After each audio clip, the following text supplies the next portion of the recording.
This podcast is part of the Michigan Sports and Entertainment Podcast Network. Go to michigansportsandentertainment.com for more great podcasts.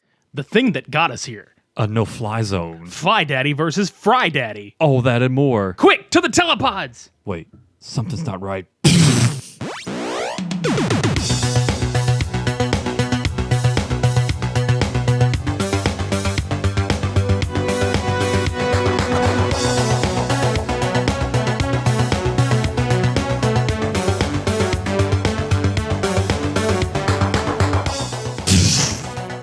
Holy shit! I'm over here. What? Right behind you. Oh, hey. Hi, how's it going? That was good. Can you walk back over there that way? It's kind of awkward. Yeah, hold on 1 second. Okay. Thanks. I feel weird, though. I'm sorry. I'm a little itchy. I feel slightly hairier than normal, which is really fucked up because I'm hairy anyway, but you know. Was that a side effect of you not being in it? I don't know, but still. Does it give off, like, radiation? It might be just more of it. I don't fucking know. There's a lot of hair. It's gross. Of course it is. Yeah, it's very coarse. It's very, very coarse. Hi. Welcome to episode 66 of the Super Media Bros podcast. I am Midnight Agent Raw. And I'm Okami. Back with Cult Cinema Showdown 20. Goddamn, 20. With two films, you really know you need any introduction with. No, fuck no. And if you do, get out from underneath the Antarctic iceberg that you've been living under. Or basement / warehouse looking apartment complex. But shit, if you're under that fucking iceberg, please find and recover Jack's body and bring it to the surface. Mm-hmm. I'm just saying. If you haven't figured it out by looking at our social media or by reading the title, The Body of Horror, this is going to be focusing on body horror. With the two films, The Fly versus The Thing, the 1986 and 1982 remakes, respectively. Jeff Goldblum versus Kurt Russell. God damn. If it was just Jeff Goldblum versus Snake Plissken. I mean, that's another film, but still. This is the era where arguably John Carpenter has like a shit ton of great work, but this was arguably one of his best and Most iconic, at least. yeah, which ironically didn't get a lot of love when it was first released. In fact, it didn't find a lot of its fans until it got put out on video and gained a cult following over the next, from 1982 onward to today. Mm-hmm. However, David Cronenberg's The Fly actually got released to very big critical reviews, and most notably for Jeff Goldblum's performance. So, without further ado, you want to just jump on into this motherfucker? So, for those few people that don't know what we're talking about with these two films, the minimum rundown of these two is The Fly. Basically, Jeff Goldblum's character develops a teleportation device to where he can not go through motion sickness from traveling, basically. And he ends up doing the experiment on himself after many failed attempts with doing flesh anatomy of some sorts, and it goes wrong, obviously. Very fucking wrong. Versus The Thing, where it's basically in Antarctica, remote location, big team of guys come across this creature of unknown origin, monstrosity, basically shape-shifting and taking over the bodies of the members at one at a time. And this one's basically just more grotesque version of what The Fly is capable of doing. Yeah, but they both fall into practical effects, which it's very much something that's missing from today's horror and today's cinema. Now, there are a few filmmakers out there and a few movies that have gone forth with doing this, but to rewatch these movies, they hold up really fucking well. Mm-hmm. So we're going to start out with The Fly, which came out in 1986, directed by David Cronenberg, who I'm sure most of you out there know from films such as Scanners or Videodrome, things like that. Hell, he did a movie with Robert Pattinson recently called Cosmopolis that was fucking amazing. But this is more along the cerebral, grueling aspect of like a slow burn into descent of madness, kind of, and physicality deterioration. So yeah, at the beginning, and it just jumps in. Literally, the film just jumps in. So Jeff Goldblum's character Seth Brundle runs into Gina Davis's character Veronica, which they call her Ronnie throughout the whole film, and they're at some kind of party. And they seem to hit, or he tries to flirt with her, talking about his experiment and all this other shit. She kind of initially blows it off. He chases after her. And it's hilarious because it just jumps from him sitting there and he's like, yeah, but the rest of them are lying. I'm not. And it just cuts right into a fucking car. Right. And they're on the way to his house. To see this thing that he has going on. Which is, I just equate that to it being Jeff Goldblum. He's just like, hey, yeah, you know, I'm Jeff Goldblum, and she just fuck yeah, jumps in the car. Panties are already off, and she's in the car. She's driving with one hand and taking her panties off with the other. She's switching gears, but not switching gears. Just saying. Mm-hmm. So the Seth Grundle, the flesh Grundle, the fleshy fun bridge Grundle. But as I mentioned, he has this device that he's patenting to where it's teleportation from one pod to another to avoid the constant motion sickness that he suffers. He cannot stand it, and he rather avoid it at all costs. Which he explains in the car ride, because at one point Ronnie's like, you know, are you getting sick? He's like, yeah, I don't handle motion sickness very well. Right. So end up at his place. He shows her how it goes by removing a stocking from Ronnie, puts in one pod, ends up being in the other. Well, she, surprisingly enough, reveals that she's a journalist to Seth. And Seth is like, whoa, no. If I would have known you were a journalist, I wouldn't have said anything. Yeah, he sees that tape recorder she secretly turns on mid-conversation. It's like, ha, you sneaky bitch. We know what you're doing. Mm-hmm. Which she eventually records the conversation, brings it to her editor-chief / ex-boyfriend. Stathis. Strange name. Dude, it is so fucking weird. And just the guy's a total fucking creep. Yeah. I mean, that's a nice way of putting it. No, he's a piece of shit. But at this point in the movie, you're like, God, he's kind of a fucking creep. And then he just, yeah. But yeah, pretty much he wants her to, or she wants to publish, but he thinks it's a fucking joke. He calls Seth a magician or a parlor trick, basically. And apparently his ears are fucking ringing because that motherfucker just shows right up. Mm-hmm. He's like, send him in. Well, apparently you did a good job. And he just shows up and he's like, no, I don't want you to do that. You know, the typical Jeff Goldblum approach. Yeah. He sounds like a fly when he's like, And out of nowhere, he convinces her to go somewhere else by saying the magic word. He does this hand gesture, cheeseburger. Yeah, dude, right? Like, if you want to go anywhere, that's all you got to do to me, actually, dude. Just like, hey, you want to go somewhere? I'm not really feeling it. Cheeseburger. Fuck yes, I'm in. Literally, a split second later, they're at a restaurant eating cheeseburgers. Ronald McGoddamn Donald. Like, how does the Jeff Goldblum magic work? I want to know how this. He's Jeff fucking Goldblum, dude. He puts his hands out there and literally just whatever he does happens. He has spirit fingers. He has does. Devil vagina magic against like women, and it works. Well, apparently he had more power than just getting cheeseburgers involved. Because he made her like head over heels for him eventually. Yeah. So she goes home, which is really fucked up, and this is where the creep factor comes in. Stathis is in her fucking shower. He still has the house key.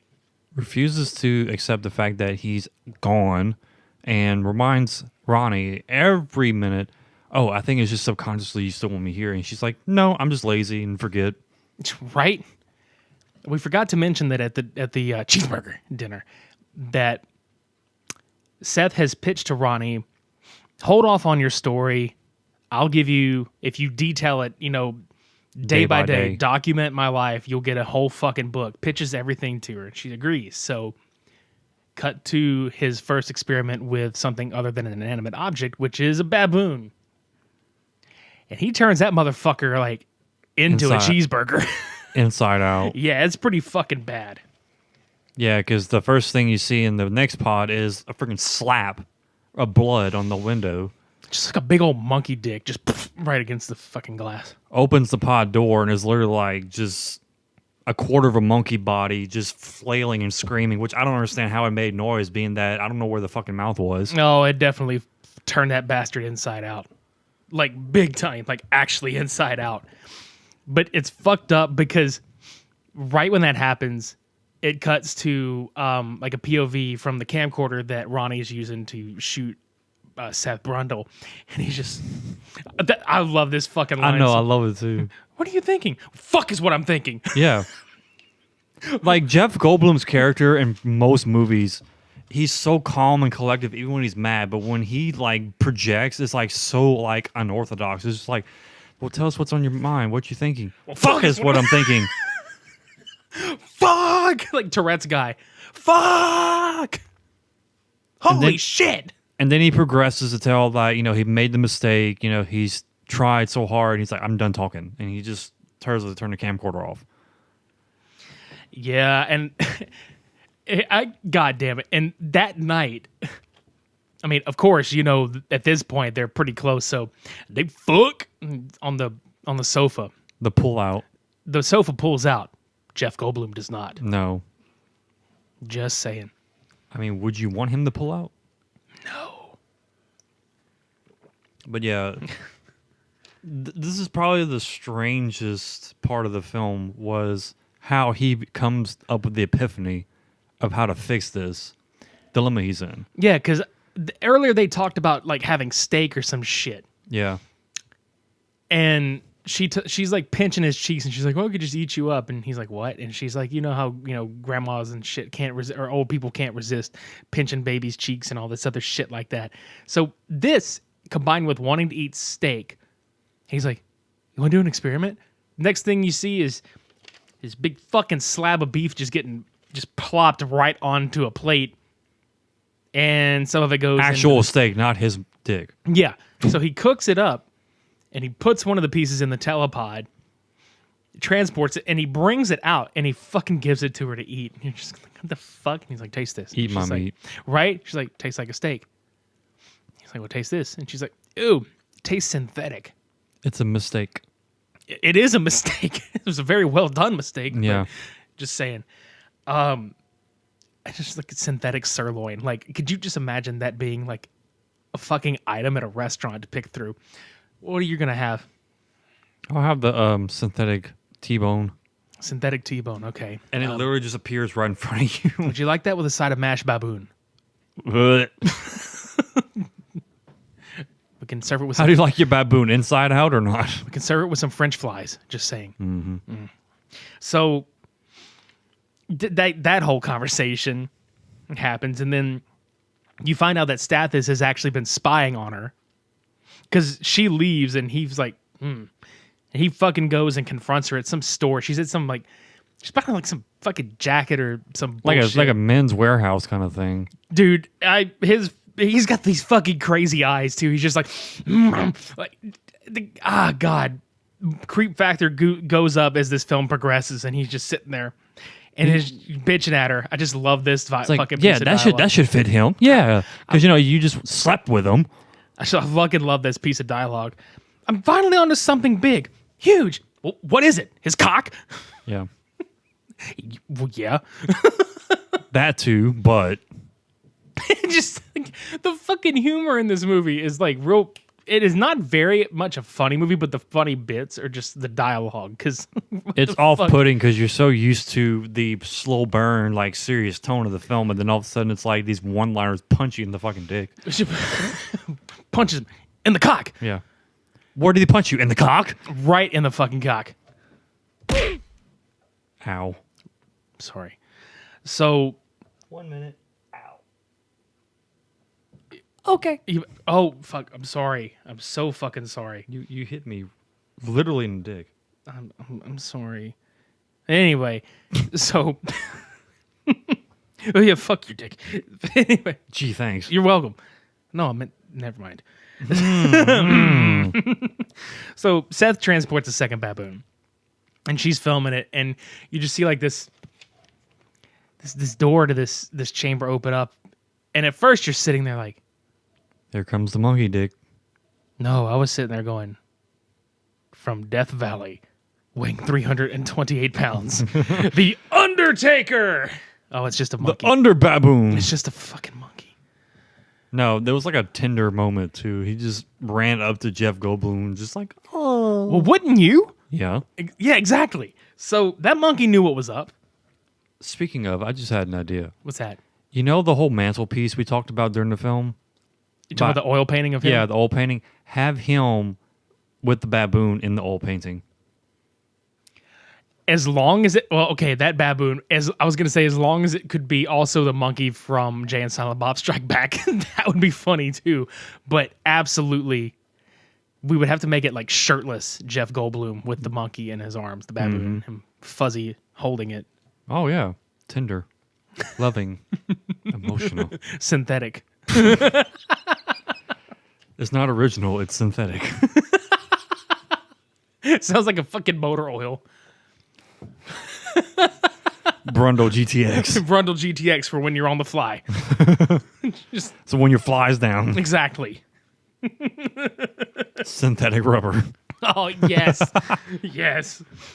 So after this, they're trying to celebrate, but Ronnie pulls like this mail or some shit that she's got, and it's like a mocked up cover of the magazine. We should have mentioned before that she works for, which I think we said she's a journalist, but her and Stathis work together. Like, he's her editor. Right. So he's essentially threatening to release the story that Brundle doesn't want released, but he's going to do it without her consent. And again, more creepy shit. So Seth gets jealous and drunk because he's assumed that she's gone off to sleep with her ex. So what does any good drunken person do that's having a conversation with a baboon? He says, fuck it, and I'm going to do the experiment on myself. Fuck it. I'm going to travel, bitch. So Go bye-bye. exactly. So he boots this up, and the whole time he's talking, there's like a fly flying at the baboon's face, and he's trying to like swat it. Jeff Goldblum gets in this fucking telepod. Fly hops in. Naked and all. Naked Jeff Goldblum gets in that motherfucker. His fly is not down. It's just not even there. His fly's up. That other fly is on up. the window. Exactly. So he gets, flash danced through that motherfucker. And he comes out on the other side and he's like,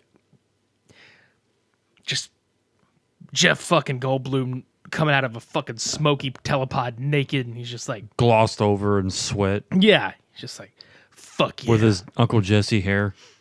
God damn it.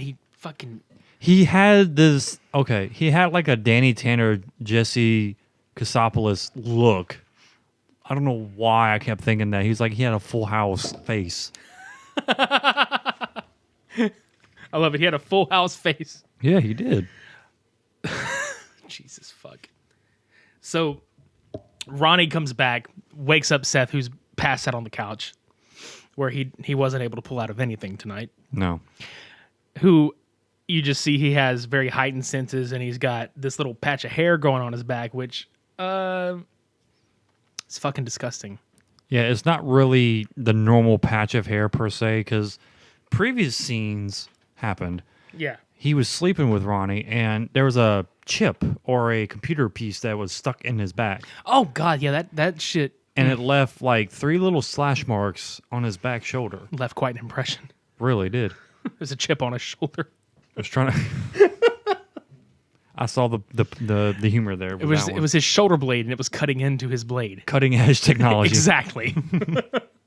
But anyway, that wound never properly healed, and when he came out of the pod, he started growing hair like tendrils from his back like a fly would. So when Ronnie felt his back, she was like, "What is this?" And it's like these super coarse hairs. He's just like, "Well, I grow hair. Any guy grows hair. Is that a problem?" Yeah, but dude, before that fucking happened, let's not forget the fucking gymnastics Ninja 3 the Domination shit he was doing on that fucking singlet bar. Yeah, he was pretty much doing push-ups on the chair with like just his upper body, like twisting it around different angles. Then he went up on his piping. Full-blown gymnastics routine, dude. Yeah, and he would run up against the ceiling with his feet and like go in circles. Yeah. Like this dude was legit like Ninja Warrior. has like a heightened craving for sugar and shit now. Like he was like, he had like all this like donuts and shit like that. Like, oof. But yeah, so he also has like a really heightened sex drive, and you can see his face kind of starting to transform too. Like at first, you saw the skin was like a different color because you can compare the two characters together, and hers was normal. His was like a green tone to it. And then as time progressed, you see splotches and like marks and stuff. Yeah, but then like that cafe sequence before that happened, it was funny because I remember when we watched it, and you were like, his voice is getting he's talking quicker, and his pitch is getting, higher to range, and he's just dumping sugar in his coffee. And I was laughing because I'm like, dude, he sounds like a fly when he's talking. And I don't know if that was intentional or not, but that's the vibe that came off. And with a movie like this, I would dare say that was like somewhat of an intent. Improv. And I mean, Jeff wrote some of the dialogue for that sequence anyway, so I could see it happening. I mean, he portrayed this excited scientist, researcher, finding this discovery like, oh, I finally achieved what I was looking for. And the excitement came out as rapid fire conversation, which you can tell at like 2 or 3 parts of that conversation, he would go like really high pitch and then come back down, go by high pitch again, come back down. He reflected the noise that a fly would make. Yeah. It's that no. Yeah, pretty much. Yeah. But it's fucked up too because not only is his face starting to kind of transform, he has this really psychotic urge to teleport Ronnie like ASAP. And she knows that something's wrong with him, but he ridicules the fuck out of her. He's like, "You're a fucking drag." Like, it was just so out of nowhere. And she's like, "No, I want to do. You're a fucking drag." Like, goddamn, dude. Let's not forget the part where she says, "Well, you're sick." He's like, "Does a sick person do this?" Yeah, and he just punches his freaking wall like 4 times, clean through the wood. I think that might have been a little bit later though, but because like she fucking leaves, and he goes to that bar. Remember, because he goes to that fucking bar and he bets that dude $100 he can beat him in that arm wrestling match. And he's like, "Oh, and I get to take the lady home." And she's like, "Why do I have to say so in this?" "You don't." Yeah, like, says who? Do I look like a hooker? Like, and he just takes a shot, like, well, like rolls his eyes, like, well, if the shoe fits. Have you looked at yourself lately? I mean, come on. But oh my god, and I fucking just the very first time I ever watched this movie, like years ago, this scene fucked with me because for a long time I was like, "That's goddamn, that's some strongness to be happening." He fucking compound fractures this dude's goddamn forearm in the match, like breaks it through the skin. And that's happened in real life. Like I've seen videos of people breaking their forearms. It doesn't go through the skin, but their whole arm looks like fucking Harry Potter whenever he gets his like whole fucking bone turned to gel and it just flopping around and shit. But God, just breaks it. But the way that Jeff Goldblum just walks away, he almost does the Rex. I swear to God, he had the Rex Kwon Do system. Just gonna break the wrist, walk away. Break the wrist, walk away. And he drags homegirl with him. Literally, like, just walks out of that motherfucker with her. And what surprises me is how unfazed she is. Dude, I was thinking the same fucking thing. Because if you break someone's wrist or forearm without even trying, wouldn't that be showing some concern with anybody? She was probably just wanting him to break her in the fucking bed. Break her in 2. Pretty much. Split that pelvis in 2. Dude, that's pretty much what happens, except not actually. Like, he takes her back, and it's so fucked up, too. Like, he fucks her on the couch, and then it's like an immediate shot to, like, the next morning, and he's sitting... He looks like he's the one with regret sitting there holding his stomach over the bed. And she's like, "So we're going to go to breakfast or what?" And he's like, "God damn it, go away." You know? But he tries to teleport her, and Ronnie shows up and delivers that classic "Be afraid, be very afraid" tagline. Right. So this is where he fucking punches the wall, because when she leaves, like he punches the fucking wall and makes her leave. Which, well, before that though, whenever he introduced Ronnie to the girl, he's like, "Oh yeah, my God. Yeah, I live with my mom too. This is her. Hey, mom." And you know, Gina Davis does have the mom look to her. Oh man, What was that, 86? God damn, yeah, it was 2 years before Beetlejuice, and she still had the fucking mom look. I mean, and she looked a little younger in Beetlejuice. Yeah. God damn it. My, have the tides have turned. Yeah, no shit. But dude, again, I forgot to mention this. When he fucks the old chick from the bar, and when he fucking teleports right in front of her and walks out the chamber to her, like, you could have put fucking Careless Whisper by fucking George Michael when he walks out of the fucking thing.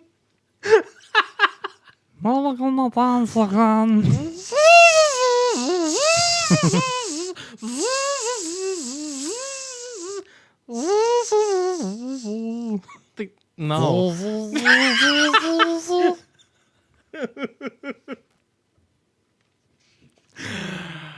Fuck. I want to slow-mo that whole part right there. Just do that. Just whenever the pod door opens, just Smoke just billowing out behind him. And I'm never gonna fly again. Guilty dick's got no rhythm. Oh, never gonna have sex again. Guilty dick has got no semen. This limp ass dick has got no semen. But it's easy to pretend. Oh, Oh, look, I made a pool. look at my kids. Should have known better to beat her in. Oh, God. I wasted this chance that I've been given. Jesus Christ. Any fucking way. So Ronnie tells him that she's had his hairs analyzed at a lab and that they came back insect, and he just like, what? Throws her the fuck out. That's impossible. Right? Goes to the bathroom, and that's when he starts pulling his fingernails out. Like, barely cringing, too. Oh, yeah, when he fucking squeezes and it squirts at... Well, that's his jizz. He's just fucking... Yeah, he just comes like- out of his finger. He just sperms the freaking mirror. That was a hand job. Yeah. Oh! The Jeff Goldblum hand job. If he fucking, like, backs off into the tub, he's like, is this it? This is how I die? Am I dying? Is this cancer? This is how I'm dying. This is how I'm flying. If I'm not flying, I'm dying. It's like, God damn it. Made my anyway- way back home and I learned to fly. But for real, though, like, he's mentally deteriorating and physically falling apart. And he winds up asking the computer for, like, a readback of all, like, the shit that went into the chamber. And lo and fucking behold, there's that goddamn fly. Yeah. Good And then job. molecularly fused with this motherfucker. So he created gene splicing. That's it. 4 weeks later, which they don't tell you 4 weeks later, but if you listen to the dialogue, it's been 4 weeks. He's deteriorated even further. Ronnie meets up with him at his house, where he calls himself Brundlefly, because he's sitting there and he's just like, I've pretty much just become fly and human, blah, blah, blah. Brundlefly. Butterfly. With his teeth just... Yeah, he looks like a fucking burnt Fire Marshal Bill. Like Flyer Marshal Bill. Pretty much. Yeah. So she films him puking on this donut because now he's like to the point where he can't chew food anymore. He has to puke on shit to break puke enzymes to break the food down so he can eat it. Suck it up. Yeah, he sucks it all right. So she films this and brings it to Stathis, who watches it, and he's like, this is fucking gross. Cut to the bathroom. Ronnie is pregnant. Time to go on Maury Povich. Who's the father?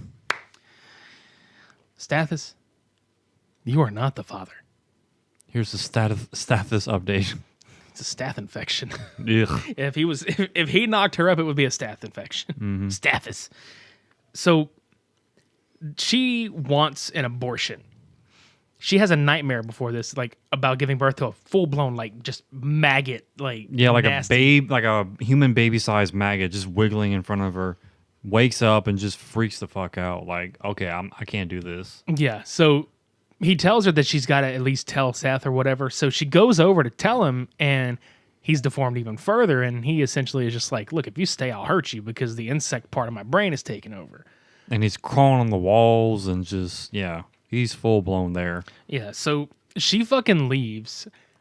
And he is on the roof, and he overhears her telling Stathis that she doesn't want to keep it, that she wants to get rid of it. So they arrange for her to have an abortion. That night. So that happens, and Seth has followed them and has broken into the hospital and abducts her. With his, like, shell armor looking fucking concoction on his body. Like, he's... full-blown, like, a skin pile. Exoskeleton. It's gross looking. Yeah. So he begs for her to keep the child, and she's like, I can't do it. I'm scared. It's, I can't keep it. And he's like, oh, that's too bad. That's too bad. So then you cut to, she's in the laboratory, and he's setting up 3 pods. Now, he had 2 of them, and he also had a prototype. So his idea is to reject the fly DNA in his body by fusing more human DNA with it. So he's going to essentially put the 2 of them in a pod and gene splice them together into one entity so they can be the, quote, perfect family. Yeah, baby, mom, and dad, all. So Stathis to the rescue, which, I mean, fuck, at this point, you know what I'm saying? Just, there was no point. No. Like, why is he there? Because I laughed my ass off. He fucking breaks in. Seth fucking, or Brundlefly, fucking walks over and just vomits on his left hand, and it eats it away like corrosive acid.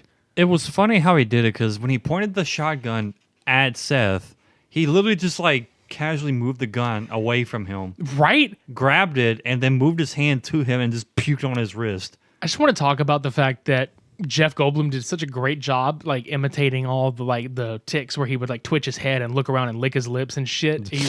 You started to believe that he ain't human anymore. Yeah. So, but yeah, he fucking pukes on it, and it's hilarious because as it's dissolving, he looks at Stathis, and it's almost like the fly being like, "Did I do good? Did I do good?" Like, what the fuck? So he falls on the fucking ground, like passes out almost, and then he's trying to like foot the gun over to him, and Seth just pukes on his ankle, and his whole fucking foot dissolves off of his body, and he's just like, ah!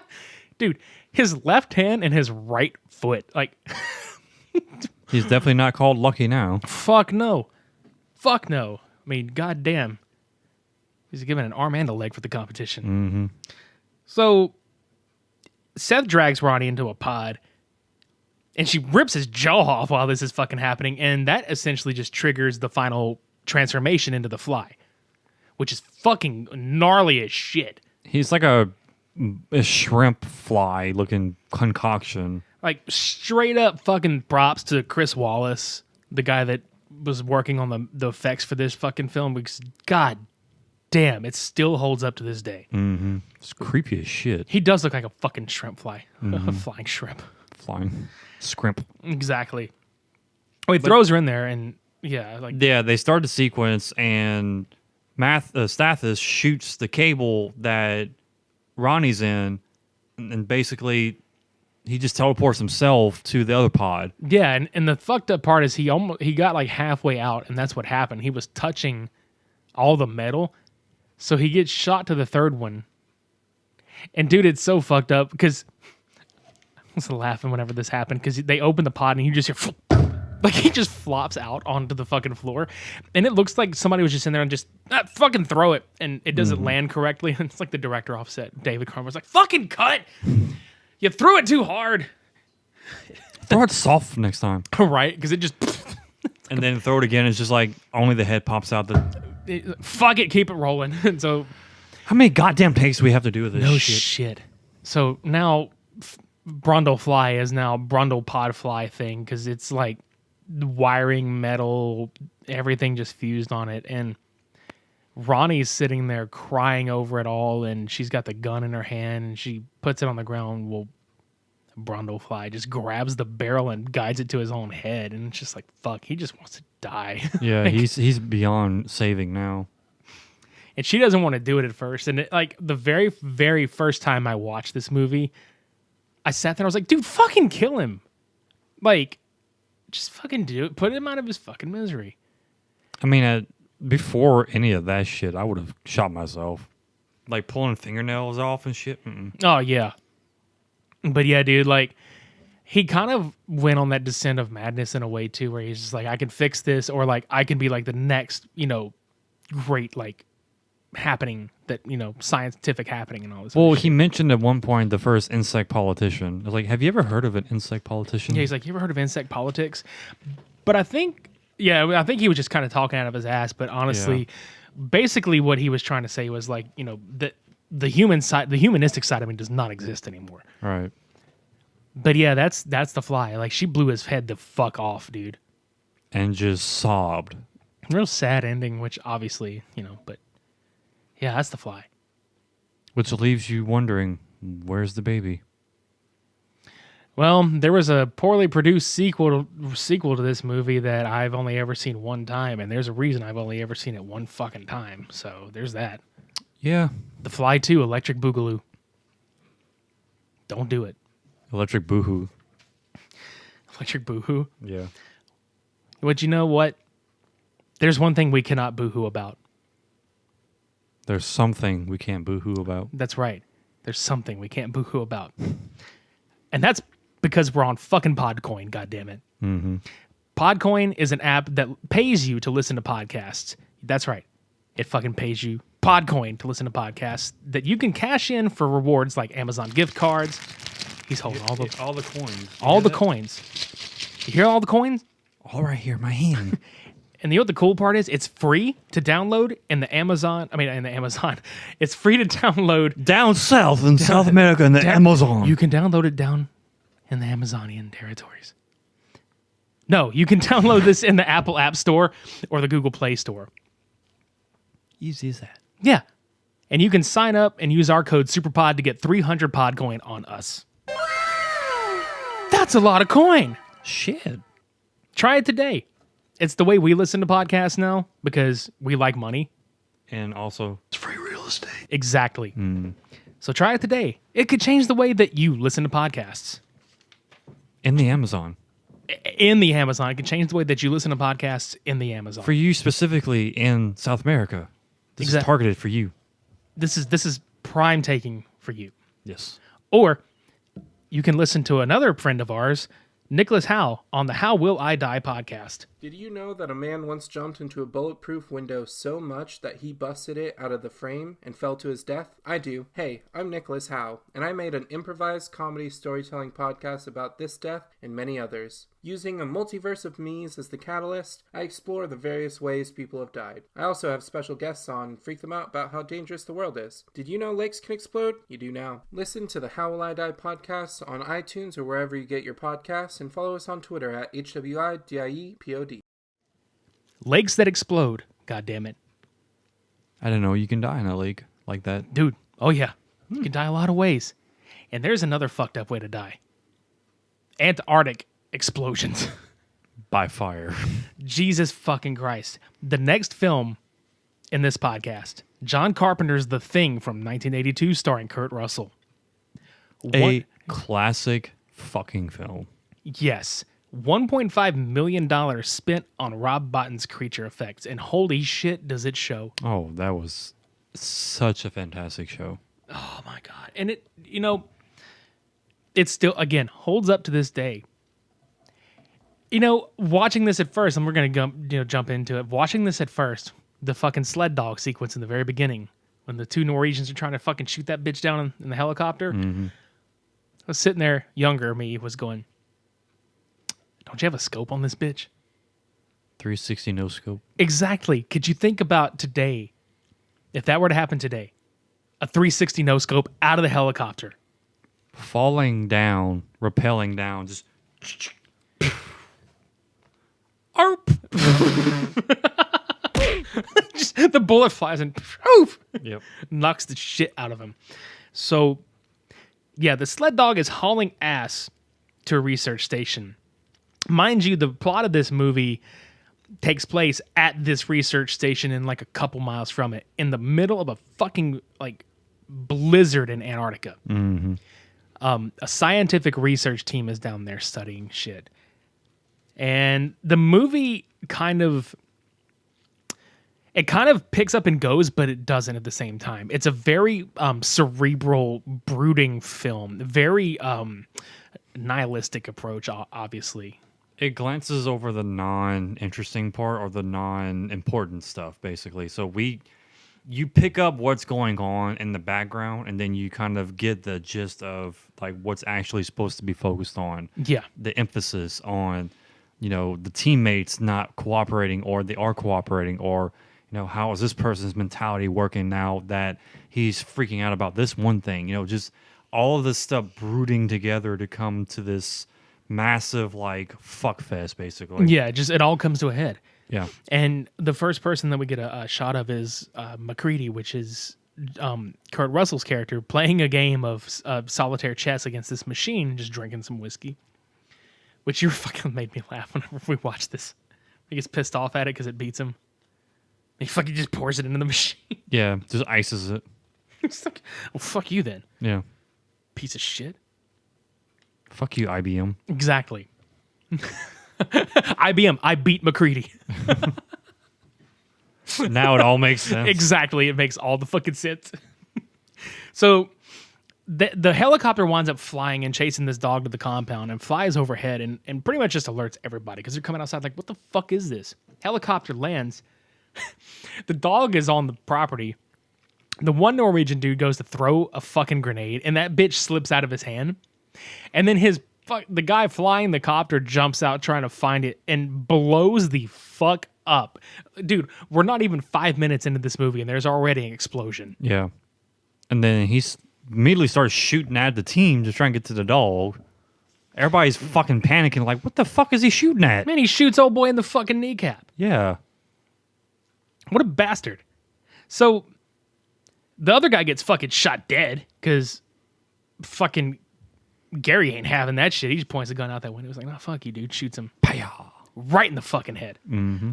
So, and it kind of just it makes no bones about it. Like these people are like, "Well, what the fuck are these people?" Blah blah blah. McCready and Dr. Copper are gonna try to investigate the Norwegian base based upon like why are they here? What the fuck happened? And they're like, oh, well, there's this Norwegian base not very far from here, blah, blah, blah. So let's go do it. And meanwhile, the dog walks into a room, which ominously, like, you don't know who it is that the dog walks to because it's just a shadow. And the screen, like, just kind of fades to black. Yeah, because the dog walks in the room and you see the shadow look up and then turn. And that's it. That's it. That's the whole movie right there. Yep. Scroll credits. Exactly. But anyway, no, they leave to investigate the Norwegian base, and they find this deformed, like, humanoid, like, hybrid-looking fucking thing. And they've been trying to radio, like, the rescue crew for days also, because there's literally a person whose only job is to fucking radio for help. Mm-hmm. And they haven't found anybody for weeks. So this kind of sets the tone for them being just, they're fucking alone, dude. Right. Cut off from everything. Yeah. So when they bring this thing back, the biologist that autopsies the fucking thing, Blair, who is diabetes. Yeah. It's Wilford Brimley. Very young. Without the mustache, mind you. Yeah, it throws you off until he starts talking. Yeah. So, yeah, he finds human organs and he's just kind of like, well, that's fucking weird. So, but Clark winds up kenneling the dog. And you find out this dog has a fucking parasite in it. And just freaks out, tries to eat the other dogs. It looks like a Demogorgon. Like, yeah, because the head like opens up like a flower petal and just... it's the Dogogorgon. Mm-hmm. The Borkin. Yeah, Demogorgon. Dude, I'm still fucking dying laughing at this because the dogs are flipping the fuck out. Like, one dog is in a corner, like pulling the fucking fencing apart from the corner, and we're watching this movie and we're talking like the dogs. Oh my god, what is this shit? And I don't know. I think both of us kind of said something to this effect because I'm still fucking laughing. It's like the shot of the one dog in the corner, like slowly peeling the gating back where he can stick his snout through it, and it's almost like he's sitting there and he's all, "Let me out of here, you piece of shit!" Yeah, fucking dying laughing. He's like looking at the human, like, "Why did you put this bastard in here with us? We were fine. What have you forsaken us? You find us out of here, you piece of shit." Those poor fucking dogs. Am I not a good doggo? Yeah, no shit. I was a good boy today. Why did you do this to me? Like a whole shit ton of sled dogs. I didn't piss in your bed or nothing. There's no yellow snow in here, you fuck. It's just so fucking sad. Because, dude, it's so fucked up. McCready sounds the alarm because he hears all this shit. And then he's like, I want the fire, the blowtorch. And this is so fucked up because we're still talking like the dogs at this point too, because they go down there with the flamethrower and everybody's down there, and he's telling Charles, he's like, torch the motherfuckers, and Charles is like, man, but that's our dogs. And they start fucking opening fire, and guys, like graphically, mind you, they show one of the dogs like getting tentacled, like with like these tendrils around his neck, and a bullet just right in his fucking chest. And it's sad because I hate seeing animals get killed like that on screen, but I at the same time was making like a comedic thing out of it in my own brain just to cope with it, I guess, which was fucking hilarious because the fucking dog is like, God damn it, hell, you fucking missed, you dick. He fucking shoots him. Like, God damn it, you piece of shit. No, take two is just to hear the oh no, what am I gonna do? I didn't learn about safety guns. Oh, God damn it. Cool cat, you forsaken.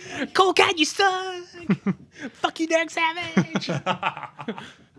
No. Wolf. Oh, fuck. So Charles torches the whole fucking thing. The bitch is like... They had hot dogs for dinner. Yeah, that way. Extra crispy. They're relishing this moment. Oh. Oh, man. Please don't call PETA on us. Please don't.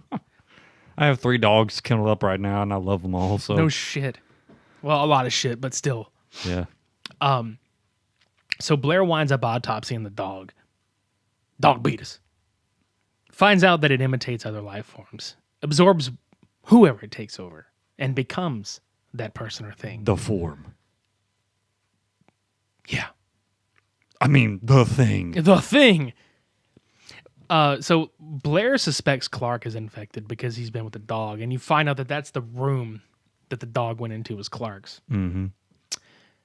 They wind up watching all this footage that they got from the Norwegian base, and they see like all these people like implanting shit into the ground, and pretty much that an excavation site that exists out there. They go out and investigate it. It's like a big spacecraft that's been in there. And Norris says, like, from the looks of it, that it's been there like 100,000 years. Right. That is a long fucking time.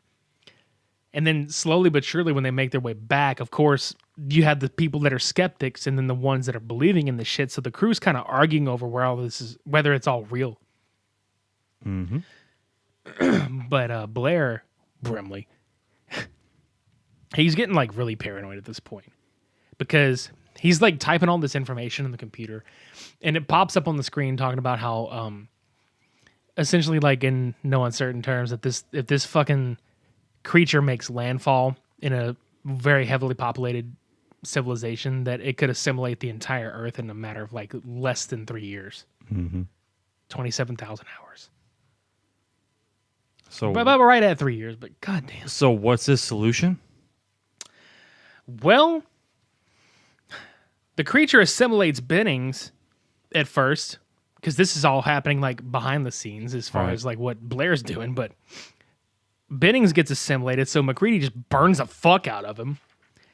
And they're starting to burn like all the bodies so far, like everything that's been killed so far. They're just burning them. Mm-hmm. Well, fucking dude, and McCready looks like fucking Walter White with that hoodie and goggles on for that split second.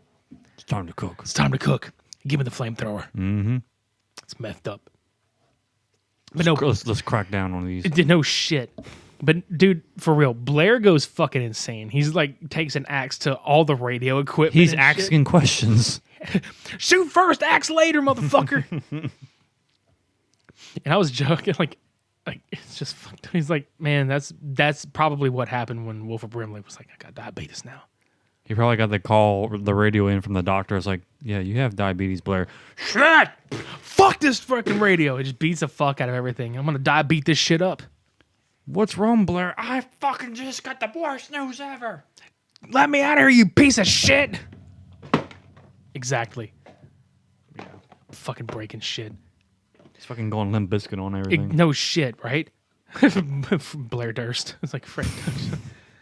Christ. Blair stuff. Yeah, exactly.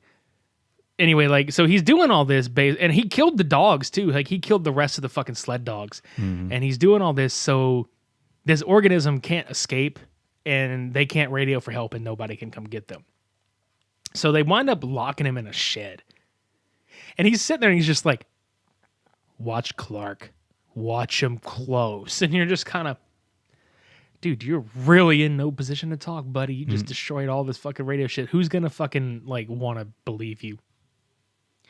So, they go back in, and Copper's sitting there like, well, you know, we should probably, like, take a blood sample. Like, he thinks it'd be a good idea to take a blood sample against, they all have blood stored up in the lab. And just basically do, like, a side-by-side to test and see, you know, who's actually contaminated. Well, come to find out, all the blood's drained.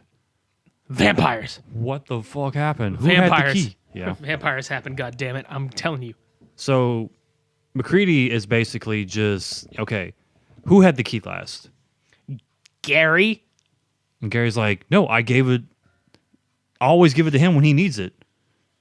Yeah, but that didn't fucking help matters anyway, because the other guys, he's in there, he's like, well, I'll always give it back to you when I'm done. So pretty much the team just loses complete faith in this dude. And of course, Gary's on the defense, so he just picks that gun up and he's like, you know, talking shit. He's like, I didn't go near that blood, blah, blah, blah. But he pretty much just comes to terms that nobody fucking trusts him. Mm-hmm. And McCready kind of assumes the leader role from here on out, which Kurt Russell, so you know. Yeah, because they start asking, like, okay, so who's going to be the leader now? And Childs comes up and says, I'll do it. He's like, no, we need someone more level-headed. It would have been really funny if he'd been like, no, we don't need a child doing it. I realize that's a very bad dad joke, but god damn. Oh my god. You have to beat that one up. Mm-hmm. Exactly. Oh wait, you can't because he's not home. That's right. Any fucking Hoover. Yeah. Got him caged up right now too. But no, they McCready, Knowles, and Windows find Fuchs's body outside. Like they eventually find him outside. He burned himself because he didn't want to be assimilated. Right. Because they're sitting there just like, I guess he fucking didn't want to change. They just kind of glossed over it a little bit. Like, I guess he just killed himself. Yeah. It's not important. Yeah, he did us a favor. You know, he's like ruling out an options. Okay, that's one less person to kill. Yeah.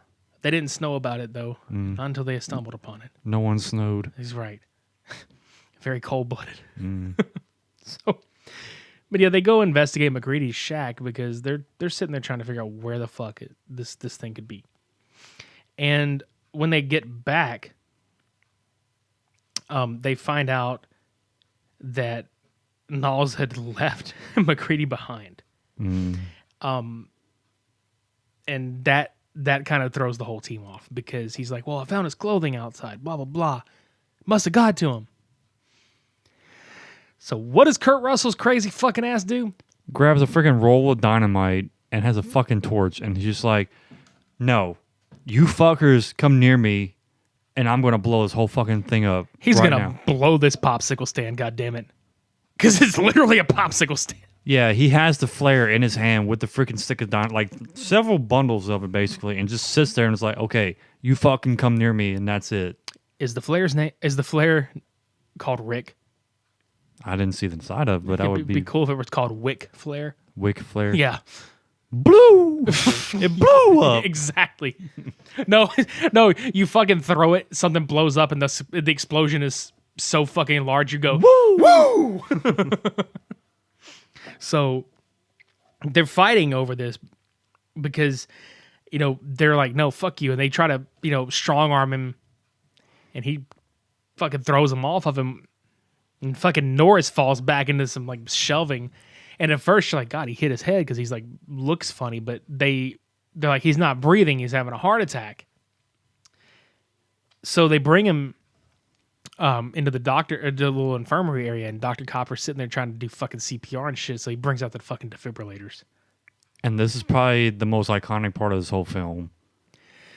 His whole fucking now you've seen Alien, the chest burster. This motherfucker's whole chest just opens up and eats the fuck out of his arms. Yeah, he rips off like a good 3 inches above his wrist and just rips his arms like clean from the hands. And Homeboy's just screaming. Copper's just screaming the entire time. And dude, the fucking special effects again hold up really well. But goddamn, out of the chest, like all these green, like it looks like chickpea soup just like flying everywhere in green tendrils. And then this fucking like giant dick monster with a flailing head comes out of it. Yeah, because isn't it what's his name? It's Norris. Yeah, it's Norris's head like on the fucking tendril flying out on the staff, the pole part, and then his actual head's like sitting there stretching out from the base part of his body. Well, they eventually torch his whole entire like column down, except for the head that's coming off of his main body. Yeah, and it grows into this fucking like spider-looking creature. And from the god damn it, I know you hate this cartoon, but I fucking die laughing because from the back it looks like Gary from SpongeBob. Yeah, because as soon as that little eyes pop, it's like meow. Yeah, meow. God damn it! Somebody shoot this fucking thing. Well, no, because they're literally looking at Norris's body up in flames, like trying to, torch it and, then to extinguish it. And then they hear Yeah, you just... And then they turn around and it's like... You gotta be fucking kidding me. And they both turn around and you see... He fucking torches the shit out of that little motherfucker. Yeah, McCready's just like, nope. Nope, you dead, motherfucker. And this fucking thing is just like turning in place, like...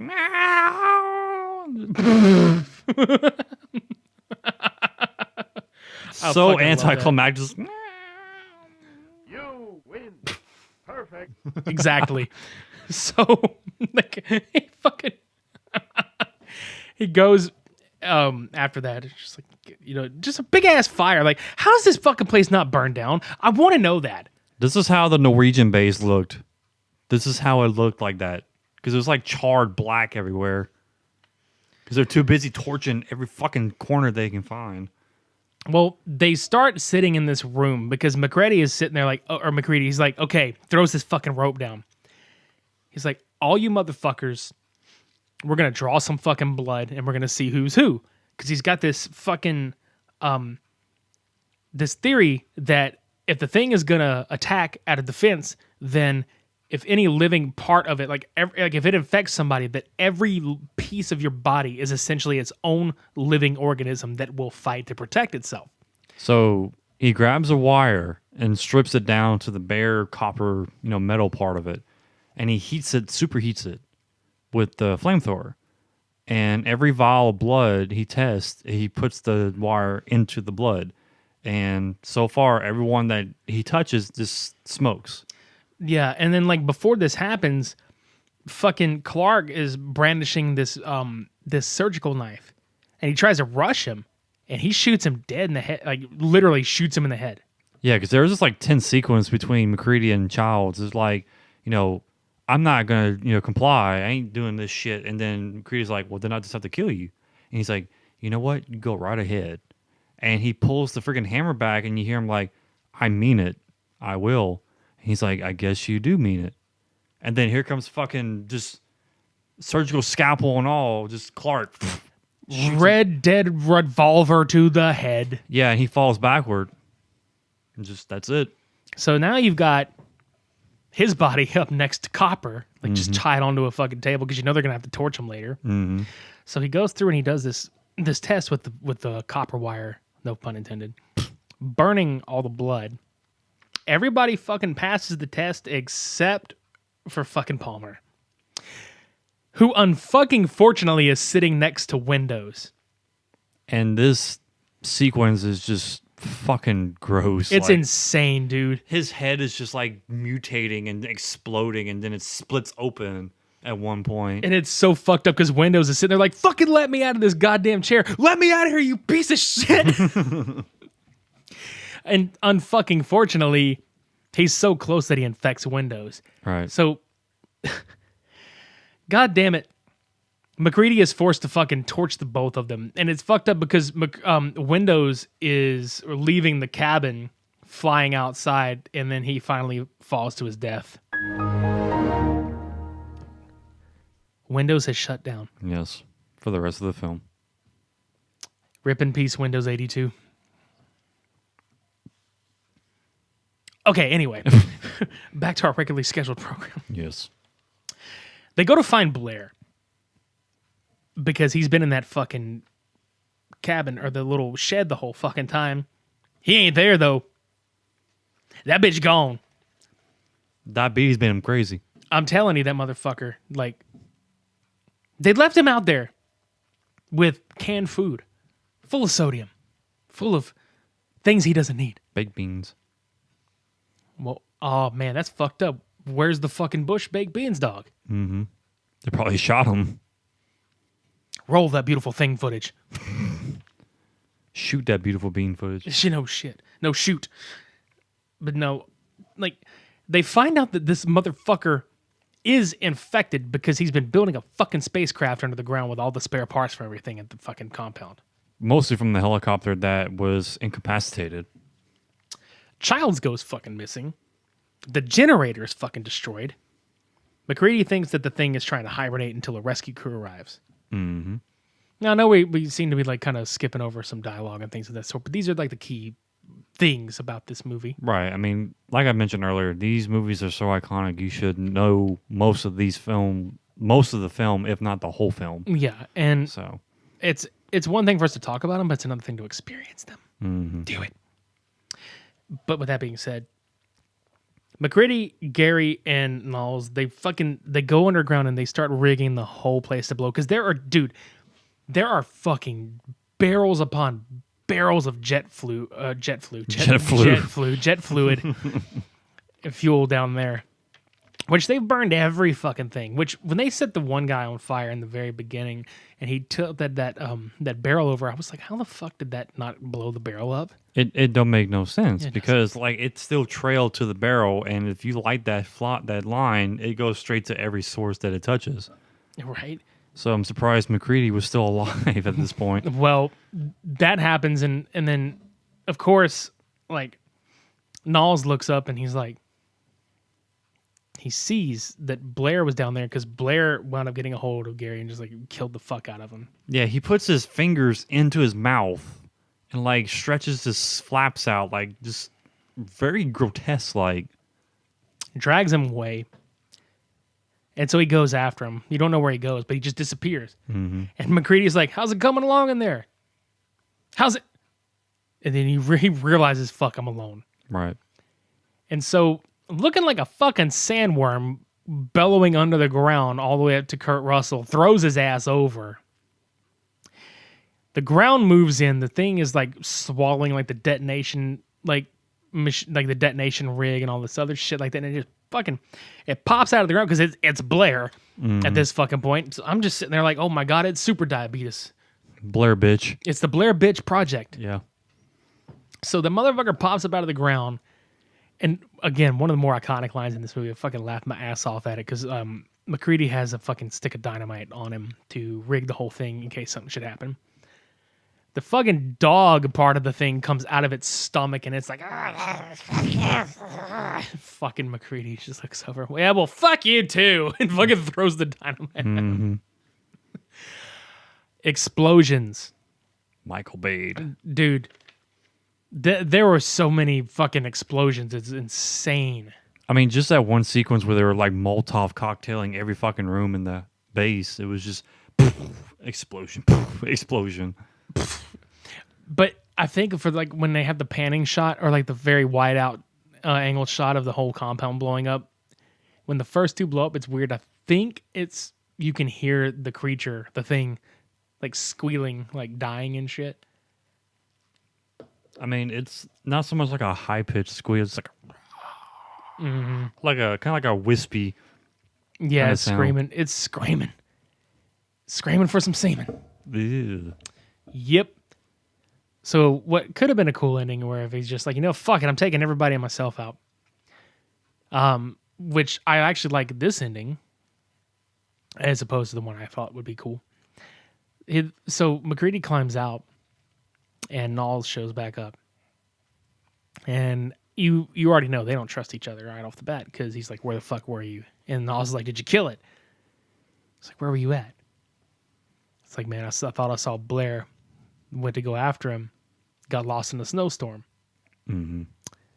So they just kind of sit there and acknowledge the fact that the fire is not going to last very long and that it's going to keep them warm for so long and that they'll fucking die from being frozen to death and decide, let's just wait here for a little while, see what happens.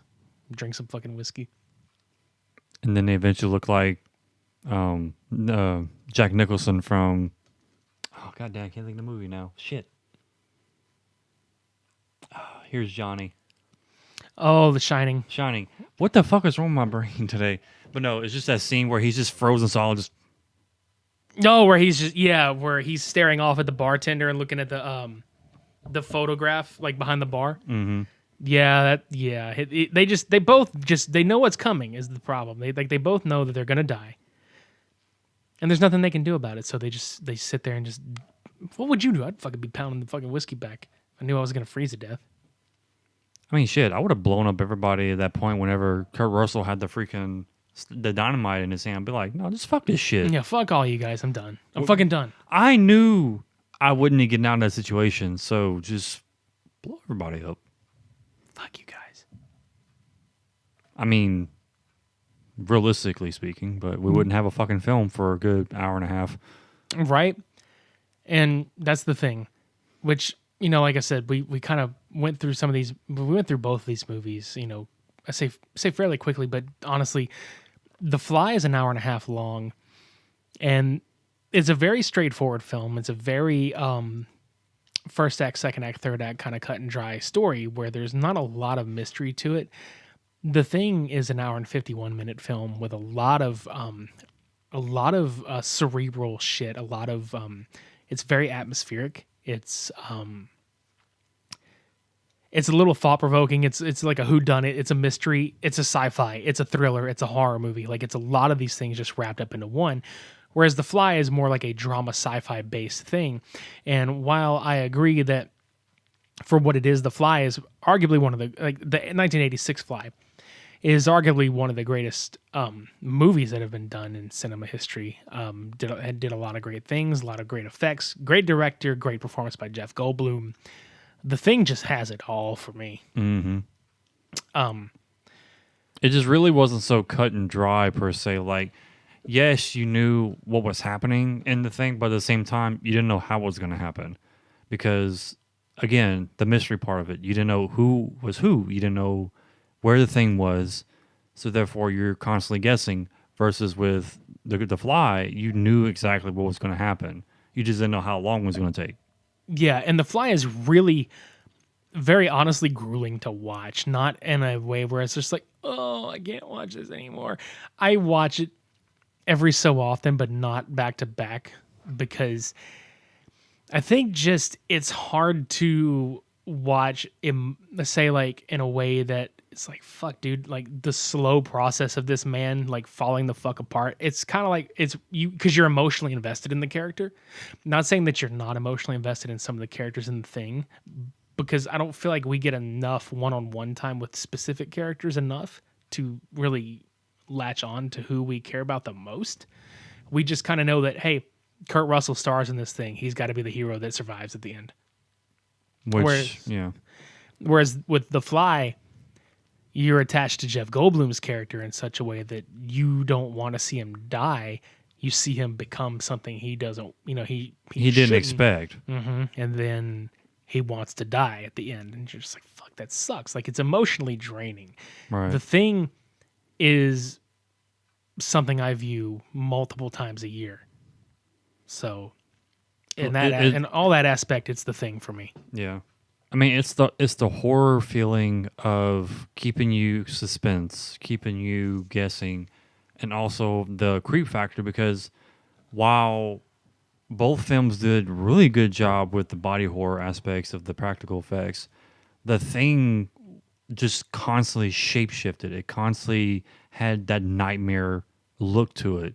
You know, whether it be the dog with the freaking foldable mouth coming out like the Demogorgon, or Main Boy's Carrot Norris with his freaking stomach opening up and having that like Ding. that tendril coming out with his face on the other end of it.